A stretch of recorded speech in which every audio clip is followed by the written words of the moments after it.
Hey everyone, welcome to my video presentation. I'm really pumped to talk about something that means a lot to me today: how we can boost cultural competence, diversity, and equity in applied behavior analysis, ABA for short. I'm diving into a journal article that totally spoke to me, and I'm excited to walk you through what it's all about. I'll break down its key points, then get a bit personal about why it hit home, connecting it to the ethics codes and some of the softer skills we've been exploring in class. So, grab a seat and let's dive in. Okay, the article is Increasing Cultural Understanding and Diversity in Applied Behavior Analysis, published in 2017 by Elizabeth Fong, Sienna Ficklin, and Helen Lee in Behavior Analysis, Research and Practice. It's all about why ABA professionals need to get serious about cultural awareness to better serve the diverse clients we work with. It's loaded with insights, so let me unpack it step by step. Right off the bat, the authors make a strong case.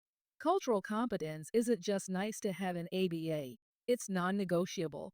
Our field is working with clients from all sorts of backgrounds, different races, ethnicities, religions, economic situations, you name it. Culture shapes how people see the world, what they value, and how they act. If we don't get that, our behavior plans might not connect the way we want. Picture this: you design an intervention that feels perfect on paper, but it doesn't click because it ignores a family's cultural traditions. That's what we're trying to avoid. The article digs into how cultural variables like age, gender, sexual orientation, or disability shape how clients respond to ABA. Here's an example. Say you're setting up a reinforcement system for a kid, and you choose a reward that's a big deal in your culture, like a flashy toy. But in the child's culture, that toy might not mean much, or maybe the family values something else, like storytelling or group activities. That's where cultural competence comes in. It's about making our work relevant. The authors are big on training and education. They argue that ABA programs need to weave multicultural content into the mix. Think case studies, discussions, or practice scenarios that reflect real world diversity. They also want supervision to reflect this. So, when BCBAs are guiding new behavior analysts, they should be asking things like, how does this client's background affect their goals? Or are we respecting their values? I think that's such a practical way to bridge theory and practice. One part I really connected with is this idea of cultural humility. It's not about memorizing facts about every culture. It's about staying open, reflecting on your own assumptions, and being okay with not having all the answers. For example, instead of thinking you know a client's religious practices, you ask questions, listen, and learn. It's about being a student of the people you serve, and I think that mindset is so powerful. The article also talks about the ABA workforce. They say we need more diversity among behavior analysts. Right now, the field can feel a bit one note, and that's a challenge when we're serving such a wide range of clients. A more diverse workforce brings new perspectives, which leads to better interventions. Imagine having behavior analysts who share the same cultural roots as their clients.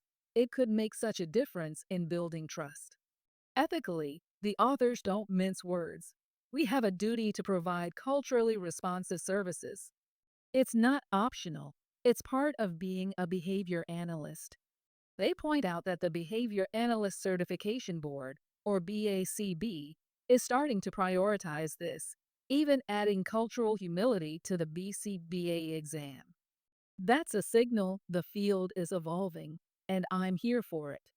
They wrap up the main section with some concrete ideas for making this happen.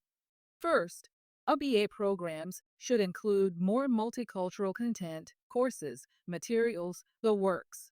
Second, train BCB as to offer culturally responsive supervision.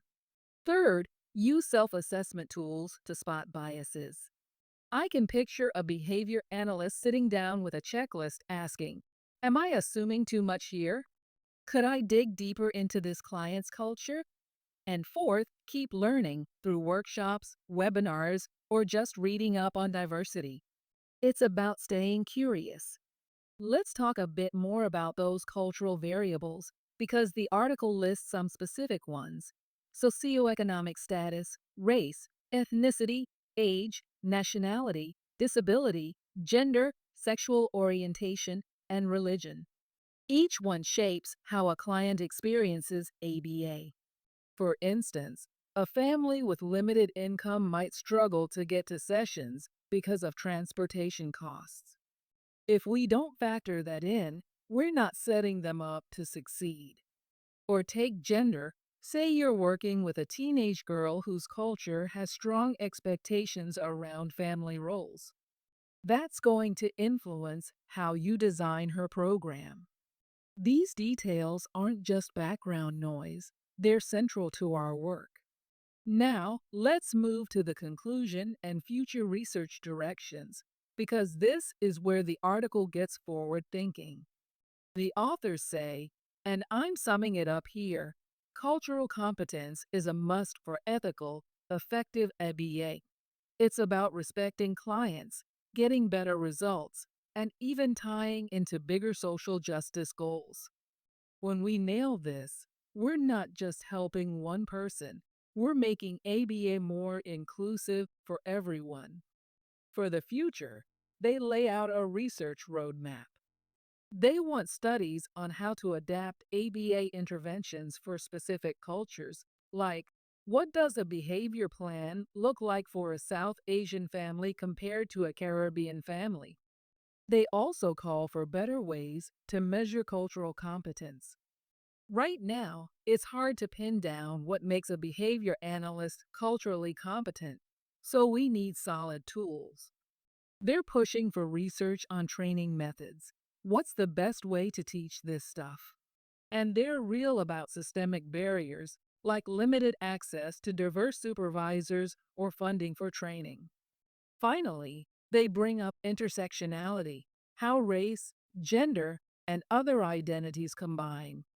For example, a Latino queer client might face challenges that a white straight client doesn't, and we need to understand those layers better. That's the heart of the article, a big, bold call to make a bomb more culturally responsive. Okay, now I want to get real with you. Why did this article hit me so hard? As someone from a different cultural background, this felt like it was speaking directly to me. It's not just about being a better behavior analyst, it's about honoring who I am and who my clients are. Let me break down why this matters so much, tying it to the BCBA Code of Ethics and the soft skills we've been digging into over the past 10 weeks. Let's start with ethics, because this is where the article really shines. The BCBA Code of Ethics lays it out plain and simple. Code 1.07, Cultural Responsiveness and Diversity, says we have to respect cultural differences, no ifs, ands, or buts. It's not enough to treat everyone the same. We have to lean in and learn about our clients' worlds. Code 1.08, Non-Discrimination, says we can't let biases around race, gender, or religion creep into our work.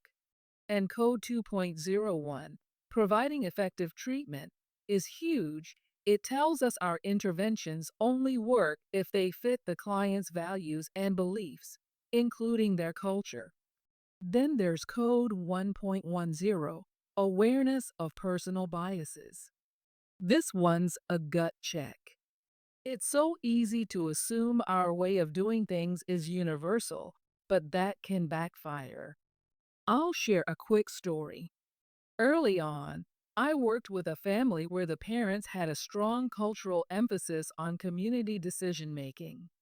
I came in with my individual focus plan, and it just didn't vibe. Once I started involving the grandparents and aunts in our discussions, everything clicked. That taught me to question my assumptions and dig deeper into what makes each client unique. That story also ties to why cultural competence matters. It's about effectiveness.